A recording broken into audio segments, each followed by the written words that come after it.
Hello my friends, John LaRuffa here with another straight up solo, and in this episode we're going to take a look at raising robots. We're going to look at this with just the base game, no expansion or anything like that. But I'm going to show it to you from a solo perspective and give you an idea of how it plays, and then we'll go ahead and I'll tell you what I think. All right, let's get started. Okay folks, and as usual, please like and subscribe to my YouTube channel if you haven't done so already. If you have, I really do appreciate it. Thank you very much. So this is the solo game setup.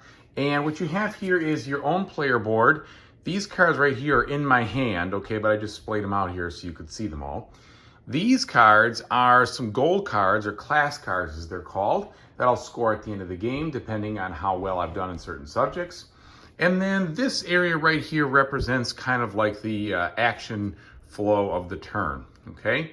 You have on the top, you have a tracker for the resource monitoring, and then you have 3 tracks here: design, fabricate, and recycle, which, to be honest, design, fabricate, and recycle, I mean, it's not like you feel like you're designing, fabricating, or recycle per se. It's more like you're taking this set of actions, this set of actions, and this set of actions. Although I guess you could say fabricate, you're generating a bunch of resources. And maybe you can try to read into it, but either way, those represent the different actions you can take, okay, in the turn. You do everything simultaneously. Obviously, there is no such thing as simultaneous per se in a solo game. Well, I guess that's not true. You could have simultaneously bought. But anyway, the point is here, you're playing 8 rounds, and you're going to go through each of these phases in order, only if they activate. So think of a game like Race or Roll for the Galaxy, or something of that nature, where you're gonna choose a couple. You actually choose 2 of these, and then the solo mode will choose 2 also. Could be the same as you, could be different ones, and you're going to commit a certain amount of energy to those phases. So you randomly have a deck of 8 cards here. You're going to use each of those cards in the first 4 rounds, and then flip them over, shuffle them, do it again in the next 8 or another 4 rounds. 8 rounds total. So I'm in round 7 here, and as you can see, I've spent a lot of time focusing on as much upgrading as I can. I haven't built as many bots. I'm trying to upgrade because the special power of my inventor is to get points for upgrading, doing upgrades cheaper, and then once you upgrade her, she'll get points at the end of the round based on how many upgrades you've done. So I'm really kind of trying to focus on that. So let's go ahead and play a couple turns here. So first off, you have a hand of 5 cards, and this hand of 5 cards is what you're going to play 2 of them. Whoops, 2 of them under these 2 energy cards, which I flipped off over my deck to see which phases we're guaranteed to have, and then we'll see what the bot does as well. So like I said, I'm focusing a lot on upgrades. This is not going to be any different. I do want to keep going with that. And I specifically, based on my goals here, need to unlock upgrades of blue and upgrades of pink. Now, I have done no pink yet, so I really want to get some more of those. And so I'm going to be doing that for sure. And the more power I can commit to it, the stronger it will be. So I'm going to play my upgrade one right here. And that means that we're going to definitely see that happen with a power of 4, plus 1 is 5, and possibly more if they do that. Now, the other thing I really need for upgrades is, well, I need resources and other things. So I like the fabricate action because I've got some things going on in there. So I'll go ahead and play the fabricate card also. That would be a power rating of 2. And if he ends up committing any cubes to it, well, each cube will be worth 2 for me as well. Okay, so I've committed those. Now let's see what he commits. Design. So we're going to do a design phase with a power of 1 and upgrade 2. Okay, so I got lucky there. So now we go through the phases left to right. First one is upgrade. So like I said, 4 plus 3 is 7 power. That means that I can use this one and do 1 upgrade for free. However, this action and this action, I can actually split the power to upgrade more than once. Okay, so that's what I'm going to do. I'm going to go ahead and I'm going to split this into the 5, 1, and 1. And what this means is for 5 energy, I can take 1 resource of any kind, spend it, and get an upgrade. So my 1 resource of any kind in this case is going to be a card, because cards count as those wild resources. And since I'm not getting anything in particular for some of these, I'm looking at the ones I want. The one card I do get extra points for will be the one that has this little red symbol. So I don't want to get rid of any of those. So I'm going to slide those out here just to see that I want to keep those and build them if at all possible. So I guess the next thing to do would probably be to toss this guy. And I'm going to do that because I'm focusing maybe a little bit more on this row. So here's my one. I discard it here. And I want some pink resources. Okay, so I want to get this so I can enhance my fabricate. So that gives me an extra energy every time I fabricate. Now I've got this pink resource to spend, okay, if I wanted to. Well, I don't have any cards that take pink upgrades. I'm going to set it aside right now. And that was the 5, but I've got 2 and 2, remember? So now let's get rid of these 3 cards, which I don't plan to build anyway. So this will be my 3 wild resources for my next upgrade. And in the case of what I'm looking at here, I need to still get a green. So, and since I know I'm doing a fabricate action, I am going to pull this one off. That'll give me extra points. I'm going to immediately assign this to that skill card or that class card at the end. So it will score 1 additional level higher than it normally would, which is good. Okay, I have 1 more upgrade to do because of the 7 power. And I'm going to spend 3 of these resources, just this wild right here. So 1, 2, 3. The duct tape is wild. I'll spend those. And then I'll take my final upgrade. And again, in the case of, so that was green. In the case of what I'm doing here, I still would like to do blue if at all possible. But I need green to make this better anyway. So why don't we do this? I will take this from here. This gives me a one-time insight reward. Now this doesn't help me because that would be for class cards, and I've already gotten my class cards that I need. But I would like some more resources. So why don't we do that? I can take any resource I want in the wild stage, and because I'm trying to build so many of these that cost the red, why don't I go ahead and pull 2 of those, 1, 2. Okay, I've spent all my energy for upgrades. We're done there. Nobody picked assemble, so we skip assemble. He picked design with 1 power. So I can take a power action with, or I'm sorry, I can take a design action with 1 power plus the 1 that's on my board over here. And if I wanted to, I could start spending batteries to make it even better. And in the case of what I'm doing here, let's see. So we do a fabricate action. I'm actually not going to spend the batteries on that. I will be able with 1 power, well 2 power, to be able to power this one. So that gives me 1 of these computer programming resources. And I'm going to take, instead of the extra bot, I'm going to take, or robot, I'm going to take 2 points because I've already upgraded that, and I get to do either or of these if I at least meet the power upgrade, or the power level. Now, let's say I had 4 power committed to this. I would be able to do the 1 action and the 4 action because these are pluses.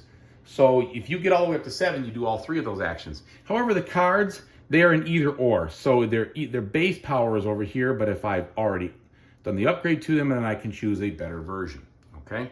So I went ahead and I did this, and then I did this. That was the design. Now I chose the fabricate. Fabricate here just has 2 power to it. That's it. So 2 power plus 1 is 3. That doesn't quite get me a lot of what I want to do. So instead of that, I'm going to spend all my batteries to make it 7. So that way I can do everything on here. So the first thing is I get either a green or a gear. I like the gear because I need the gear for this. And I also get another power back. So there we go. Then I get a gear or a red. I just told you I'm spending a lot of red. So I'm going to get 2 red, 1 for this one and 1 for my upgraded one. Then I get 3 more points here. 1, 2, 3. Now, because I have met the 6th tier, I'm going to get the 1 gear. I'm going to get the 2 duct tape. Duct tape is wild again. And then I'm going to get the 2 points here. So that puts me at this level. And I am at, well, essentially I'm at 20 points with the star value. Okay? And then no one did recycle. So that's it. So that is a full round. And at the end of the round, you will discard your energy cards. You will take back into your hand the action cards you've chosen. You will clear this board here, and then we'll move the round marker over. And then we will also do any end of round actions, which I have one here. So this one, now my total upgrades that I've taken are 1, 2, 3, 4, 5, 6, 7, 8, 9, 10. So I'll just put this little thing on 10. They give you these arrows as kind of reminders of things. You can use them however you want. And it says here in the very small print, if I have at least 8 upgrades, I get 4 extra points. So let's go ahead and get those 4 extra points at the end of the round. Okay, so my last round would be to do the exact same thing, flip over these 2 cards, see what happens, flip over these 2 cards, see what happens, and then I would score, because that would be the end of the game. 8 rounds, that's it. And when I score, I'm going to score for a variety of different categories here, but basically you score for points in the cards, you score for anything that is particularly special with your inventor, if there's anything like that.